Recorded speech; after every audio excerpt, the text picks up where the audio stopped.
Hey everyone, welcome back. Today, let's talk about the Camry and the horrible mistake it was. So, after buying it to use as a commuter car and actually using it as a commuter car, I've come to realize the Toyota Camry is for people who have given up on life and any sort of hope for happiness, but still don't hate themselves enough to buy a Nissan Altima. Back about a year ago, I compared our E300 Mercedes to a Toyota Camry, talking about how horrible it was. Fast forward 2 years or so, we bought a Toyota Camry, 2013 Camry SE. Turns out, somehow it lived up to exactly what I thought it was. A nightmare. And as it turns out, the comparison to our E300 was even funnier, and the realism of how well it compares to the Toyota Camry. I made a bunch of comparisons on how the Mercedes was a commuter car, very uncomfortable. It was kind of a standard mindless vehicle with a fancy badge on it. Turns out, Toyota Camry, exactly that, minus the fancy badge. Kind of called that one. So I bought the Toyota Camry for about $7,000 out the door after everything, and proceeded to talk about, it was a pretty decent deal.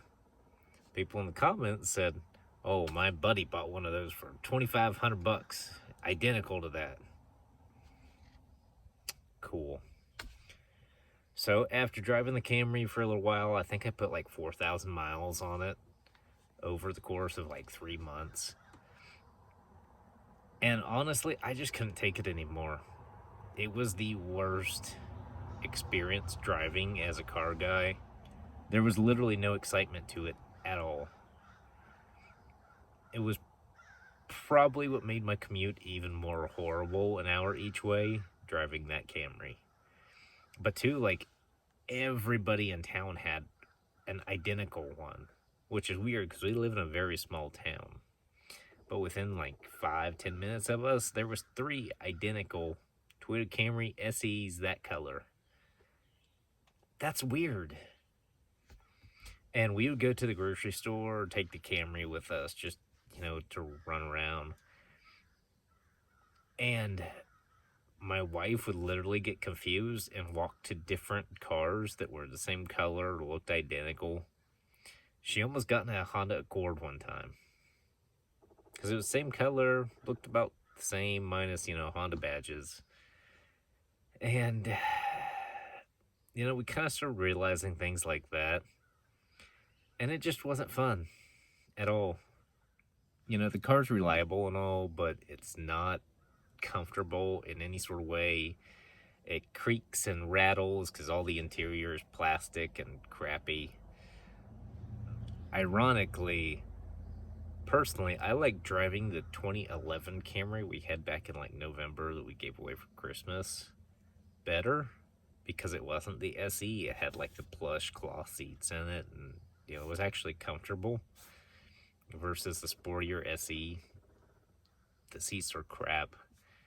Very much so reminded me of the Mercedes and vice versa.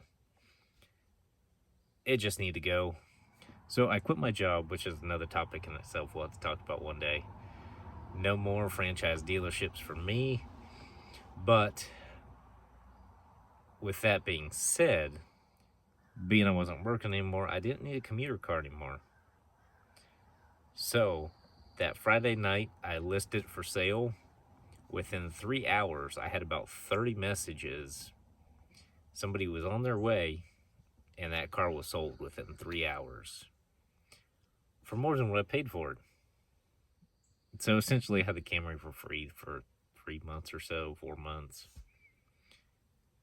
and got out of it. And people were fighting for it, basically. It's kind of crazy. I guess they'd never driven one before. But what's bad is driving the Toyota Camry, it getting 28 miles per gallon. The whole time, all I could think about was how horrible it was and how much I would rather be driving my truck or Suburban. Or even the 300. 300 gets decent gas mileage too. But ultimately, it was time for that Camry to go. It was horrible. And the more I drove it, the more I just wanted to do randomness to it. Like paint it chameleon to when I fixed all the body damage, because it pretty much needed to be painted completely anyways after that. I looked at turbo kits for it. Apparently, you can actually buy a bunch of Scion TC parts to swap over to the Camry because they have the same engine. You can actually do a 6-speed manual swap into it too. And so I looked all into that, but at the end of the day, do I really want to be doing that work on a Camry when I have other cool stuff I actually like that I would rather be working on?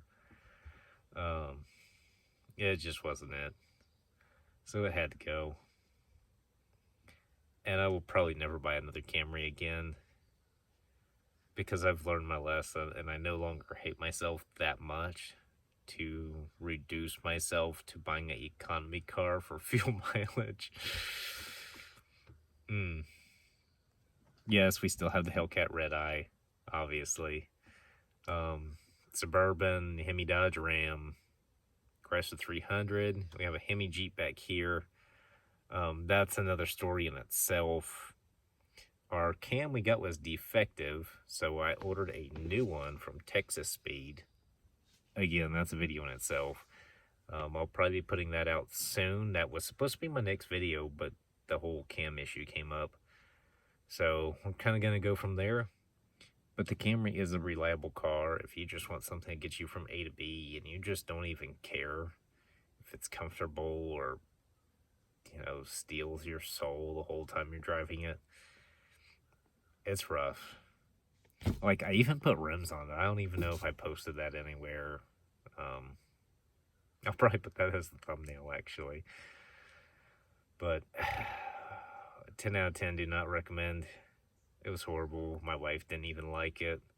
And we live like 30 to 45 minutes from town, depending on traffic. So, like, we're commuting everywhere. And I feel like that says something when we would sell our most fuel-efficient car because it's a Toyota Camry and we hate it that much. But technically, we still have the 300. Our C5 Corvette actually gets really good gas mileage, too. No joke, this thing gets, mid to high 20s on the highway. So with that being said, I introduce you to the new commuter car. We aren't going to another Camry again. I would probably rather pay double for another Mercedes E300 before I went back to another Camry. And I don't like E300s either. Bad. And two, with the Camry, it wasn't necessarily the idea of the car. Like, it's a great idea, reliable economy box car. But the rattles and the just poor quality of everything. Horrible. It just didn't live up to any of the expectations I had for it.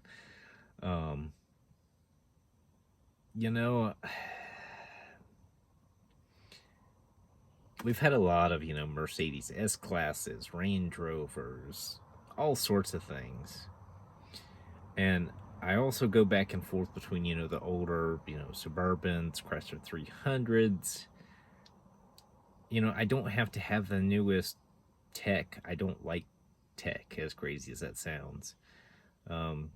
Just give me plush, sofa-like heated seats, and I'm good. With working AC, we're good. And just don't rattle the whole time. But the rattling and just squirreliness of I don't know if there's a better way to put that. It's just like when you're driving it, you can tell there's like a hamster on a wheel or two squirrels, and that's what's powering it. But when you're full on and to the gas pedal and it's just like it is bad. I was literally this close to putting a Cook's race exhaust on it too. And I just had to sell it before I did something stupid with it and made it not the soulless death monster it is. But come to think of it, I don't know if I actually know anybody that's owned a Camry and like genuinely liked it. Let me know in the comments below if you do. Like, who actually likes them? Who is buying them? Other than people like me for, testing purposes to see if it's even worth the time. It wasn't. I can tell you that much. I would not do that again. Ironically, when I bought the Camry, I was also looking at like a 2003, I think, Cadillac DeVille with like 50,000 miles on it for like $500 because the dealership couldn't sell it. It was going to go to auction. And I made the mistake of getting the Camry instead. I feel like the Cadillac would have been a better choice. Like, hands down. Even if it did have Cadillac oil leaks. North Star, yeah. But if you're thinking about buying a Toyota Camry and you have any sort of hopes at all for it, other than it being a soulless econo box, do not buy it. It will steal your soul. That is Toyota Camry. But hey, at least it's not a Nissan Altima. And the new house is still kind of a mess too. But this is probably the only YouTube channel where you'll see a new Hellcat Red Eye and a second-gen Dodge Durango Hemi in the same garage. And of course you can't see it that well, but we do have a Ram back here as well. So the moral of the story is just drive what you like, whether it gets crappy gas mileage or not. I even went so far as looking at a Tesla, but they want like $4,500, $5,000 down just to take delivery of it, to lease it. That's crazy too. We ain't doing that. My wife hated the Camry so much, she has actually approved me getting a lift kit for the Dodge Ram and throwing a crap ton of money into the Suburban. Yeah, that's a win. So anyways, I hope this video was useful to somebody. But really, let me know if anybody actually likes Camrys below. That'd be great.